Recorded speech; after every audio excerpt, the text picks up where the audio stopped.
The air hung heavy with the smell of damp concrete and forgotten dreams.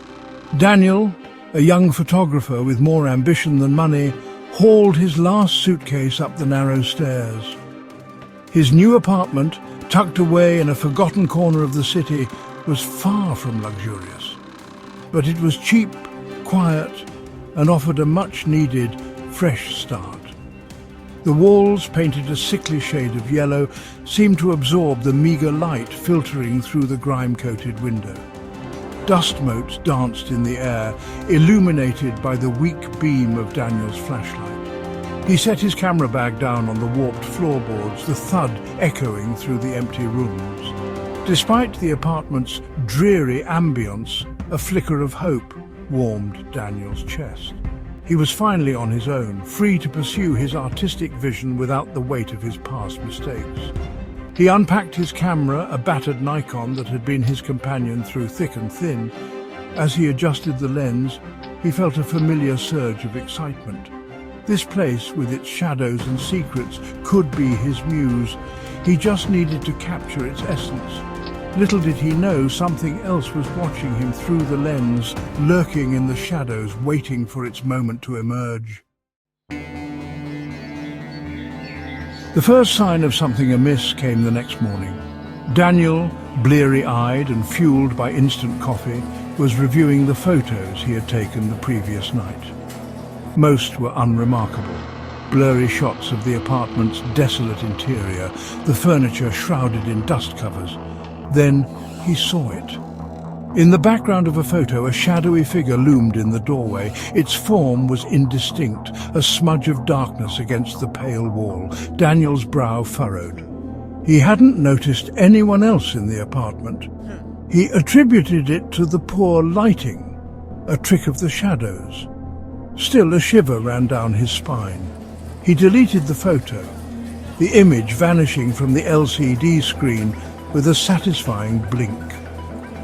Later that day, as the sun dipped below the horizon, casting long, eerie fingers of light across the city, Daniel felt a sudden urge to shoot.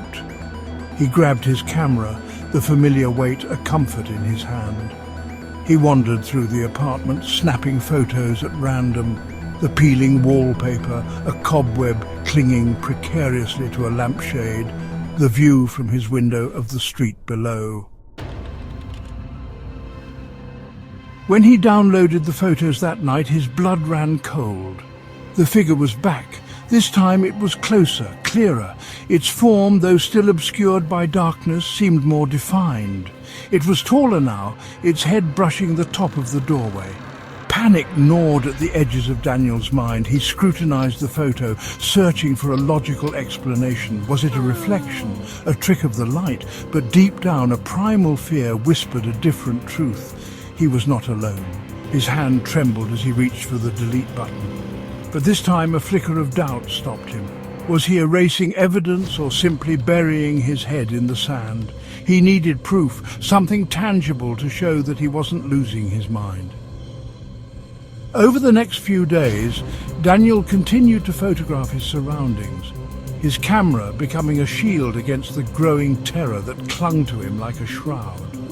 Each photo revealed the figure in increasingly unsettling detail. It was always there, lurking in the shadows. Its eyes, two burning embers in the darkness, seemed to follow his every move. Desperate to escape the haunting images, Daniel tried to delete them. But each time he did, they would reappear, as if the camera itself was refusing to let him forget what he had seen.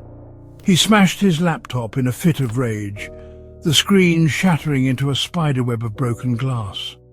But the photos remained imprinted on his mind, burned into his retinas. He was trapped in a nightmare, his every waking moment consumed by the chilling certainty that he was being watched. He tried to rationalize his fear. He told himself it was just his imagination playing tricks on him, the stress of his situation manifesting in unsettling ways. But deep down, he knew the truth. Something sinister had taken root in his new home. something that existed beyond the realm of the tangible, and it was using his camera as a conduit to torment him. One night, as Daniel lay in bed, his mind racing, he heard a noise. It was faint, barely audible above the city's muffled symphony of sirens and distant traffic, but unmistakably real. A soft, shuffling sound coming from the living room. His heart pounded in his chest. He grabbed his camera, the cold metal a comfort in his trembling hand. He crept towards the living room, his bare feet silent on the cold hardwood floor. The shuffling sound grew louder. It was coming from the corner where he had taken the first photo, the corner where the figure always appeared. He raised his camera, his finger hovering over the shutter button. He had to see it. He had to know what he was dealing with. He took a deep breath and stepped into the room. The shuffling stopped. The room was shrouded in darkness, the only light coming from the moon, which cast long, eerie shadows across the floor. The flash illuminated the room, momentarily banishing the shadows. In that fleeting instant, Daniel saw it. The figure was no longer confined to the realm of the photograph. It stood in his living room, its eyes two glowing orbs of malevolent energy burning into his soul.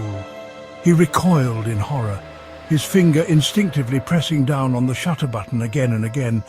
Each flash of light revealed the entity in more terrifying detail. Its skin was deathly pale, stretched taut over sharp bones. Its limbs were unnaturally long, its fingers tipped with razor-sharp claws. Daniel stumbled back, his foot catching on the edge of the rug. He fell, his camera slipping from his grasp and clattering onto the floor. He scrambled back, his eyes never leaving the figure. It took a step towards him, its movements jerky and unnatural, like a puppet whose strings were being pulled by an unseen hand. Daniel was paralyzed with fear. He couldn't scream, he couldn't move. He could only watch as the entity drew closer, its rancid breath washing over him, the stench of decay filling his nostrils. He closed his eyes, bracing himself for the inevitable, but the attack never came. He slowly opened his eyes. The entity was gone. The room was empty. Daniel scrambled to his feet and ran to his bedroom, slamming the door shut and bolting it. He collapsed on the bed, his chest heaving, his body trembling uncontrollably.